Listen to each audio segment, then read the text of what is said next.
Coucou Élise. Et aujourd'hui, on a la chance de t'accueillir, Élise. Donc, Élise, c'est agence de style sur Instagram et elle va nous parler d'elle. On est à peu près une demi-heure ensemble. N'hésitez pas si vous avez des questions. Il y a d'autres personnes qui nous rejoignent. Bonjour à toutes. Merci d'être avec nous. Et donc, l'idée, c'est, on a toujours les trois mêmes questions et après, donc, on peut échanger. La première, c'est évidemment, qui tu es, quel est ton parcours.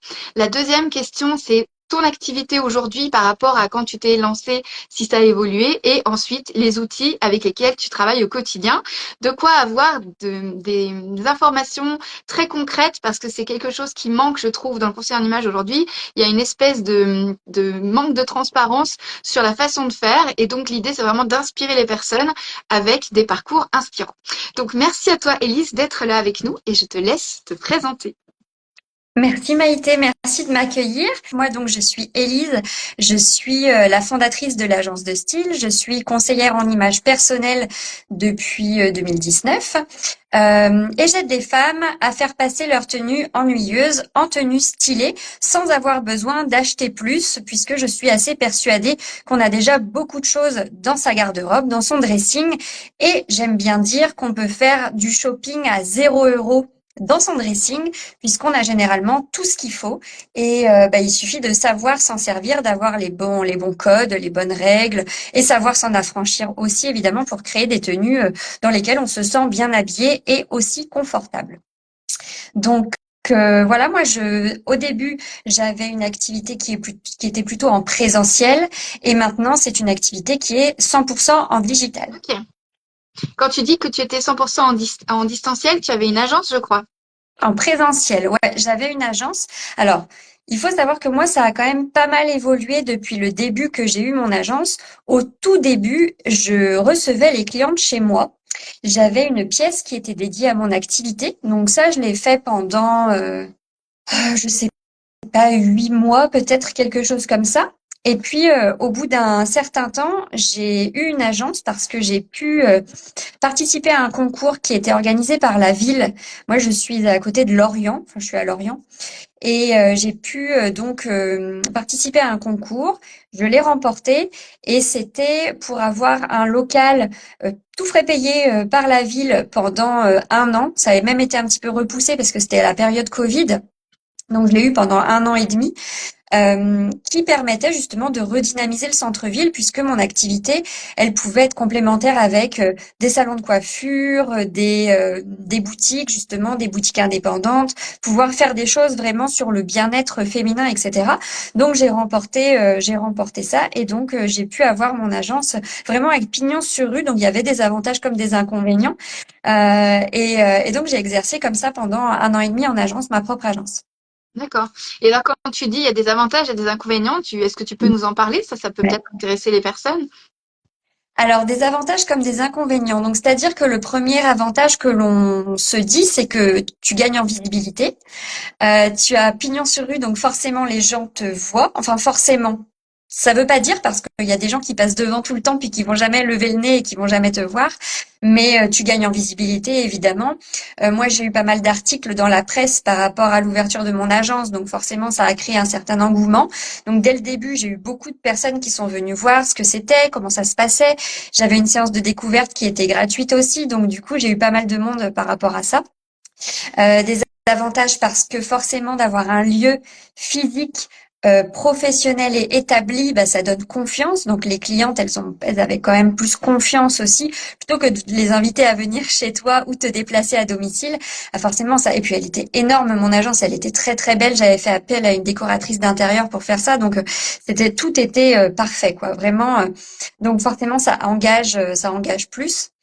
Et les inconvénients, c'est que quand je partais en shopping, j'étais obligée de fermer l'agence. Et comme j'avais une énorme vitrine, ça faisait tout de suite fermer. Donc ça pouvait être fermé, je sais pas, le jeudi après-midi. Et du coup, même si tu mets un mot sur la porte, l'agence, elle fait tout de suite fermer. Donc je pense qu'il y avait des personnes qui se demandaient pourquoi en pleine semaine c'était fermé. Il y a aussi le fait que quand je partais en shopping, mais aussi en street dressing, c'était fermé aussi. Donc voilà, le fait d'avoir une agence avec pignon sur rue, en fait, t'es un peu relié quand même à cet endroit-là. Et, euh, et le dernier inconvénient, on va dire, un peu insoupçonné, enfin en tout cas auquel je ne pensais pas, c'était qu'il y a certaines clientes qui voulaient pas qu'on les voit rentrer dans une agence de conseil en images. Ah oui, Mm. pour la discrétion, tu veux dire. Oui. D'accord. Oui, donc forcément, c'est ça qui t'a poussé à fermer ou est-ce que c'est une autre raison? La fin Alors du... moi, non, bah alors déjà parce que mon bail lié au concours en fait s'arrêtait, mais j'avais la possibilité de le prolonger si je voulais. Mais moi surtout, je commençais à avoir beaucoup de demandes partout en France et aussi à l'international. Donc c'est surtout pour ça que j'ai décidé d'arrêter le côté physique et de me concentrer plutôt sur le digital, sur les accompagnements en visio, etc. D'accord. Et donc là, aujourd'hui, tu disais, ton activité, elle est à 100% digitale. Est-ce que c'est quelque chose que tu aurais anticipé quand tu t'es lancé en 2019? Alors j'ai vite été obligée de m'adapter au digital parce que très vite après mon lancement, il y a eu le Covid. Ah oui, Donc, quelques mois après, il y a eu le premier confinement. Donc, j'ai très rapidement fait des ateliers en ligne avec des réseaux d'entrepreneurs de ma région. Donc, j'ai très vite basculé, en fait. d'accord. Et alors Beaucoup concrètement, plus vite que ce que je pensais. oui, c'est ça. Et comment tu fais alors pour adapter? Parce que bon, quand on voit, il y a tout ce qui est colorimétrie, on imagine tout de suite la personne qui est là avec les tissus. Comment tu fais, toi, pour accompagner quelqu'un sans l'avoir près de toi? Alors, je dirais que ça change pas grand-chose, voire même c'est plus pertinent et je me rends compte que les clientes, elles sont plus, euh, comment je pourrais dire? Plus elles prennent le taureau par les cornes plus elles-mêmes quand on est en digital parce que en physique elles avaient tendance à faire enfin à ce que je les prenne enfin elles voulaient que je les prenne par la main mais que du coup je fasse tout un peu à leur place. Là, elles sont beaucoup plus autonomes, elles sont beaucoup plus proactives aussi et beaucoup plus impliquées. Voilà, impliquées, c'est le mot que je cherchais vraiment. C'est que quand tu es en visio, bah, elles sont elles-mêmes avec leur dressing, avec leurs vêtements, etc. Donc en fait, elles prennent un peu plus le pouvoir aussi sur les conseils qui sont donnés, sur leur garde-robe. Elles sont beaucoup plus maîtresses et actrices dans les conseils que je leur donne. Donc ça, c'est vraiment quelque chose, c'est une barrière sur laquelle il faut pas rester justement parce que moi, je me suis vraiment rendu compte de ça, c'était que limite en visio, il y a encore plus d'impact, quoi. Génial. Ouais, ça c'est super. Parce que Ouais, du coup, la personne, elle est là avec ses vêtements et tu peux pas le faire pour elle, donc elle est obligée de le faire. voilà, Elle, c'est elle passe à l'action. ça.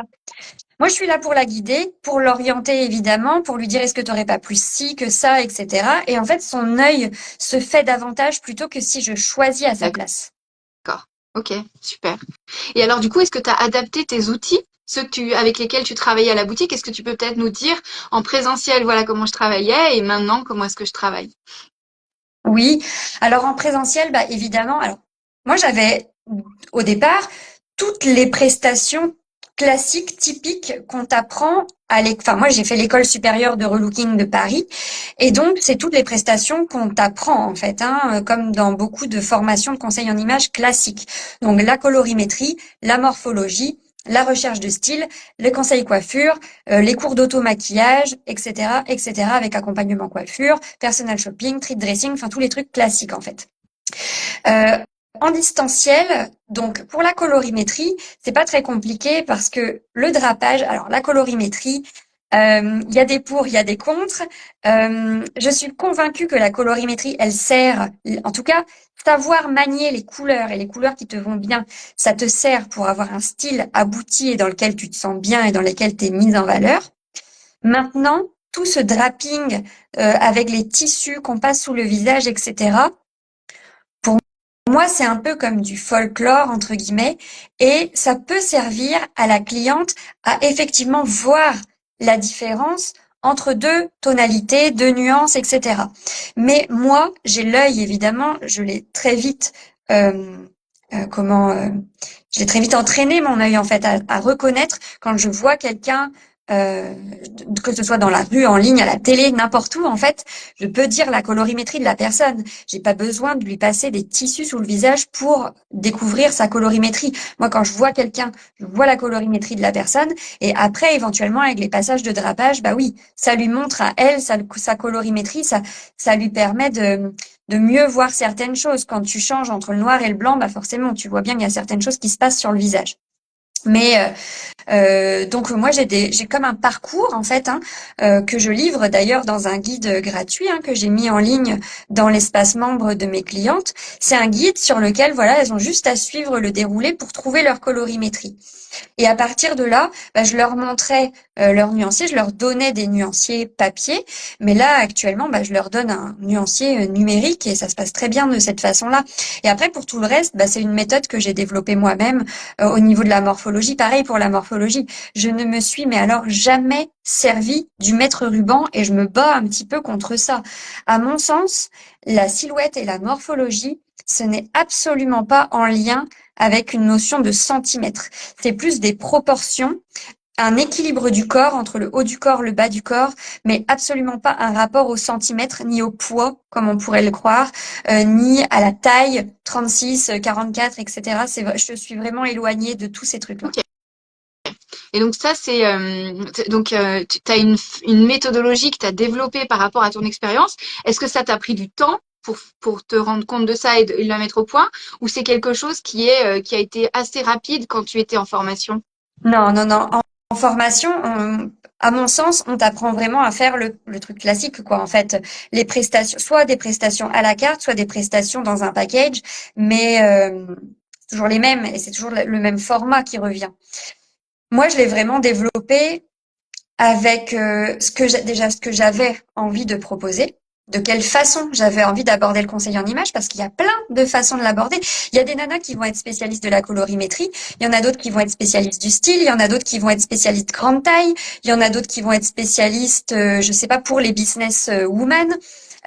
Tu l'abordes vraiment comme tu as envie. Donc moi, vraiment, ma méthode, elle est arrivée au fur et à mesure quand je me suis dit, non mais déjà, il y a un tronc commun, je me répète beaucoup trop avec les clientes. En fait, il y a beaucoup de choses qu'elles pourraient suivre elles-mêmes de leur côté, entre guillemets, mais où je leur aurais vraiment pré-mâché le travail sur justement toutes ces notions de base, style, colorimétrie, morphologie, etc.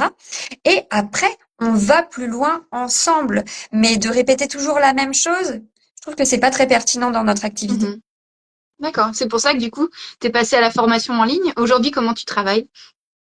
Alors aujourd'hui, ce que je fais plutôt, c'est soit de la rédaction d'e-book sur des thématiques particulières, on va dire, comme comment varier ses vêtements, ses tenues sans avoir besoin d'acheter plus ou de renouveler sa garde-robe, comment avoir des vêtements qui sont polyvalents, comment avoir des tenues harmonieuses.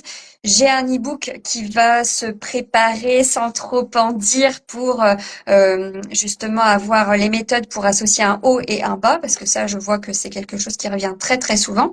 Et puis j'ai aussi des programmes, soit dans des ce qu'on appelle des bundles, donc avec différentes personnes pour avoir vraiment des prestations qui sont hyper complètes, soit des programmes de suivi en individuel avec justement toute une partie à suivre en vidéo avec des cahiers, enfin un cahier d'exercices, des visuels, des checklists, des choses comme ça, et des rendez-vous individuels pour pouvoir avancer chacune à son rythme. Je sais qu'il y a beaucoup, enfin il y a beaucoup. Il y a des personnes qui proposent des programmes à suivre, plus des accompagnements collectifs avec des ateliers de groupe, des choses comme ça. Moi, je sais par expérience avec mes clientes qu'elles préfèrent l'individuel. Donc, du coup, ce que je fais, c'est vraiment, elles regardent de leur côté les vidéos, elles avancent, etc. Et s'il y a un problème, je suis toujours là. Mais par contre, je favorise le suivi individuel et les rendez-vous de coaching individuels. Top. C'est cool, en tout cas, je te remercie beaucoup pour ce partage. Donc, si on récapitule un petit peu, aujourd'hui, tu es à 100% digital et ça te convient bien parce que ça te permet d'éviter de te répéter en créant des e-books notamment et en ayant finalement une démarche encore plus personnalisée grâce au suivi que tu peux proposer de manière individuelle. Ouais, et puis on va plus loin surtout. On va beaucoup plus loin que de simplement avoir ta palette de couleurs et te dire bon bah voilà, j'utilise ça et rien d'autre et puis je suis coincée là-dedans quoi. Ok, C'est loin d'être ça en fait l'image de soi et le style. ça marche. Et alors, si on pense à nos débutants qui nous regardent, est-ce que tu as des outils qui te sont indispensables aujourd'hui avec lesquels tu pourrais pas imaginer travailler? Je te parle pas des outils que tu as créés toi, mais vraiment ceux qu'on peut trouver ou qu'on peut facilement fabriquer et qui sont pour toi importants. Je resterai quand même sur les outils phares, on va dire que J'ai du mal à voir autre chose que des outils de colorimétrie parce qu'en fait, c'est ça qui est assez visuel et qu'on peut remettre à la cliente, à la personne qu'on accompagne. Donc, bien sûr, bah, ça va être les nuanciers. Donc, je les ai pris là. En fait, moi, je les ai faits moi-même, mes nuanciers. Hein, je les ai faits pour chaque saison. Je travaille avec la méthode des 4 saisons. Je trouve que les autres méthodes, c'est beaucoup trop poussé. Déjà, la cliente, si elle arrive à se retrouver avec ça, c'est déjà pas mal. Ça sert à rien d'aller trop loin. Plus tu pousses, à mon sens, plus tu pousses la méthode de la colorimétrie, plus la cliente va galérer à trouver la couleur adaptée dans les magasins, sur ses vêtements, etc. Donc la couleur, c'est fait pour s'amuser, hein, donc faut rester assez large, à mon sens. Le cercle chromatique, parce que bah, c'est toujours bien pour faire des associations de couleurs justement dans les tenues. Et ça, ben c'est pas compliqué, ça se trouve à moins de 10 balles sur Amazon, donc tout le monde peut en trouver un et en avoir un dans sa garde-robe. Et il y a autre chose que je montrais beaucoup quand j'étais en rendez-vous en présentiel, c'était le bouquin Révélez-vous de Flora Douville, non pas parce que j'adhère à sa méthode, parce que pour l'avoir lu, c'est pas forcément ce qui me parle et ce vers quoi j'ai envie d'aller dans ma façon d'aborder le conseil en images, mais en fait, il y a des nuanciers à la fin de son bouquin que je trouve très bien fichu et grâce auquel justement c'est beaucoup plus facile de dire aux clientes, bah, ne te limite pas à ce petit nuancier-là, en fait, regarde, tu as plein d'autres couleurs qui peuvent t'aller et en fait c'est pratiquement à l'infini, tout dépend du pigment qu'il y a dans la couleur, etc. Donc ça permettait vraiment de montrer à la cliente que elle pouvait vraiment varier les tonalités de rose, etc., varier les tonalités de bleu, et en lui expliquant pourquoi, c'était beaucoup plus visuel de faire comme ça, etc. Donc c'est vraiment les 3 outils, je dirais, sur lesquels je peux m'appuyer vraiment avec voilà quoi, les nuanciers, le cercle chromatique et que ce soit ce bouquin-là ou un autre truc qui montre qu'on peut aller beaucoup plus loin avec les couleurs quoi. Ok. Voilà. Top, super. Ben, écoute, je te remercie beaucoup. Notre live touche à sa fin. Il y a pas mal de personnes qui nous regardent. Est-ce que vous avez des questions pour Élise? C'est le moment de les poser si vous en avez. Vraiment, on se fera un plaisir. Enfin, Élise se fera un plaisir d'y répondre. Donc, n'hésitez pas à nous dire aussi si vous avez des choses qui sont pas claires, que vous avez envie d'avoir plus d'infos. C'est vraiment le moment. En tout cas, moi, j'en profite en attendant que les personnes nous posent des questions pour te remercier pour ce partage. Vraiment, c'est super. Je te souhaite beaucoup de succès dans ton développement et pour le coup les projets que tu as évoqués aussi bien sur l'ebook que le bundle, on en reparle bientôt Ouais. parce que je suis aussi impliquée dans cette histoire et donc en tout cas ça va être chouette. Alors il y a Nadine qui nous dit comment est-ce que tu as fait pour créer tes propres nuanciers. Merci Nadine pour la question. Alors le nuancier, les nuanciers, j'y ai passé des heures. Comment j'ai fait? Alors déjà, moi, j'ai travaillé avec une web designer qui m'avait conçu mon tout premier site. Alors c'est plus le même site du tout maintenant, mais mon tout premier site en 2010, enfin début 2020, mes cartes de visite et des cartes de parrainage, des choses comme ça. Donc côté mise en forme, papier, etc. Ben, en fait, j'ai travaillé avec quelqu'un de professionnel pour ça. Maintenant, comment j'ai fait pour choisir les couleurs? J'ai passé énormément de temps sur le site internet Pantone, où il y a vraiment toutes les nuances qui sont utilisées pour les tissus, pour plein d'autres choses. Mais Pantone, c'est vraiment la référence. Et en fait, pour chacune de mes saisons colorimétriques, je suis allée chercher la bonne teinte, plus chaude, plus froide, plus claire, plus sombre, etc. pour savoir, enfin voilà, pour savoir lesquelles je voulais vraiment mettre sur mes nuanciers. Je l'ai choisi en fait à chaque fois. J'ai rechoisi. Qu'est-ce que je pourrais montrer? Ces 2 nuanciers-là qui paraissent très proches l'un de l'autre, hein, ces nuanciers printemps et nuanciers été. On voit quand même que les 2 verts, par exemple, là, sont différents et que les autres couleurs sont légèrement différentes aussi. Je suis vraiment allée, mais hyper dans le détail, quoi, en fait. C'était vraiment parce que quand tu commences à aller sur Pantone, tu as, je sais pas, 30 jaunes, 30 bleus, 52 roses. T'en as énormément. Et en fait, l'idée, bah, c'est à toi de choisir la couleur avec laquelle tu seras la plus à l'aise d'expliquer à ta cliente bah pourquoi ce vert-là, il est plus chaud ou plus froid que ce qu'un autre.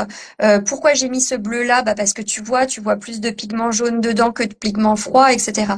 Rien de pire, je trouve, qu'une conseillère en images qui ne connaît pas ses nuanciers, qui ne sait pas expliquer, parce que je l'ai déjà vu, qui ne sait pas expliquer pourquoi elle a ces couleurs-là sur les nuanciers et qu'est-ce qui distingue de bleu et de vert, par exemple, l'un de l'autre. Rien de pire que de prendre des nuanciers préexistants et de simplement mettre son logo. Euh, voilà, au-delà de pas être qualitatif, je trouve que du coup, c'est presque pas professionnel et du coup, t'aiguilles pas la cliente en fait, en ayant comment l'outil de quelqu'un d'autre. Enfin voilà, à mon sens, hein, moi, mais bon, je pousse un peu, mais je les ai créés très vite dès le début et avec mes propres couleurs vraiment pour pouvoir expliquer aux clientes. Merci beaucoup. Et du coup, on a Pascal qui nous pose une autre question. Doit-on avoir un nuancier été et un nuancier hiver?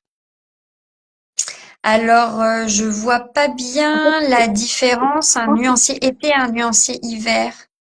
Je pense que si j'ai bien compris la question, c'est toi, quand tu as tes couleurs, Ouais. est-ce que tu dois avoir une version été et une version hiver? Je pense que c'est ça la question. Tu nous dis, Pascali, si c'est bien ça. Non, moi pas du tout. Non, non, j'ai les quatre nuanciers et ça repose là-dessus. Il m'est arrivé de donner deux nuanciers aux clientes parce que ça peut arriver. Alors, parce que à mon sens, moi, la colorimétrie peut varier un peu au fil de l'année. Pas forcément, enfin, oui, au fil de l'année, on va dire.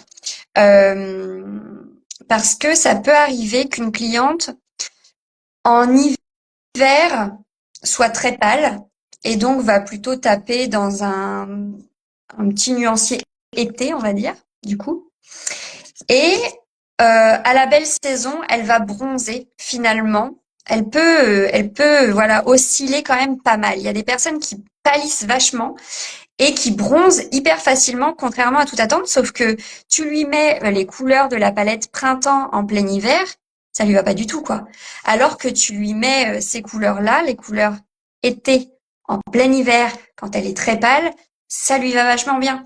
Donc ça m'est arrivé de jouer entre deux nuanciers, mais aussi de dire à une cliente entre là c'est plutôt des nuanciers entre je dirais le froid et le chaud, mais ça m'est aussi arrivé de donner des nuanciers printemps et automne. On pourrait croire que c'est quand même assez éloigné, mais de dire bah voilà, dans les couleurs printemps, tu es plutôt une femme avec les nuances, la saison printemps qui te va bien, etc. Mais de se dire, faut savoir jouer avec les nuanciers, avec les couleurs. C'est-à-dire que je te donne aussi automne parce qu'on a vu que, ok, tu étais flatté par les chauds, mais quand tu veux te sentir, que tu veux avoir bonne mine, quand tu veux être rafraîchi, enfin avoir l'air fraîche, etc. Rafraîchi. Quand tu veux avoir l'air fraîche, etc. Bah, tu mets les couleurs du printemps. Et si tu as rendez-vous avec ton banquier, ton assureur ou je ne sais qui, avec qui tu veux pas avoir l'air fraîche, pimpante et compagnie, mais où tu veux être sérieuse, tu veux avoir l'air sérieuse, eh ben écoute, utilise le nuancier printemps. Dans tous les cas, de toute façon, t'es flatté par le chaud. Donc amuse-toi quoi en fait. C'est surtout pas se limiter. Ouais, Je sais pas l'ouverture. si ça répond à la question, mais Oui, je pense que ça répond Pascal nous a pas répondu, mais je pense que ça répond. De toute façon, si jamais vous avez manqué le début, il y a le replay qui sera proposé dans le courant de l'après-midi, donc il n'y a pas de souci avec ça. Est-ce qu'il y a d'autres questions, peut-être, avant qu'on laisse Élise retourner à ses clientes cet après-midi? Dites-nous. Est-ce qu'il y a d'autres et je questions? reste dispo aussi. Hein, s'il y a des questions, évidemment, n'hésitez pas à venir me voir en message et à me poser des questions parce que quand même, enfin voilà, j'ai maintenant une belle expérience en que ce soit en physique, en agence, à recevoir à domicile aussi ou à aller chez les clientes et à avoir fait quand même pas mal d'outils et d'avoir fait pas mal d'imprimer, de visuels, etc. Donc, faut pas hésiter à venir me poser des questions s'il faut. C'est adorable. Merci beaucoup, Élise. C'est trop gentil. Bon, a priori, il n'y a pas d'autres questions et c'était bien les questions que se posait Pascal. Donc, tu vois, on a tapé dans le mille. C'est Parfait. parfait. Bon, ben, nickel. Bah écoutez, s'il n'y a pas d'autres questions, je vous propose de remercier Elise. Donc encore merci à toi pour ce moment de partage. Je serais ravie de t'accueillir de nouveau dans le podcast ou ici si tu en as envie pour parler d'un sujet ou d'un autre. Ça peut encore évoluer. Je cherche des personnes pour partager leur expérience au mois de septembre. Si ça vous intéresse, n'hésitez pas à m'envoyer un MP. Je serais absolument ravie de vous accueillir. En attendant, je vous souhaite de très bonnes vacances si vous prenez un petit temps. Sur Bulle de Mode, le rythme va se ralentir dans les jours à venir, mais on revient avec encore plus de nouvelles choses au mois de septembre. Et encore merci beaucoup à toi, Elise, pour ton partage. Donc, je rappelle ton compte Insta, c'est Agence de Style, mais il y aura toutes les infos sur le replay, évidemment, si vous avez envie d'aller discuter avec Elise. Merci beaucoup. Je vous souhaite une très bonne journée. À bientôt. Merci, bye bye. Merci, Elise. À bientôt.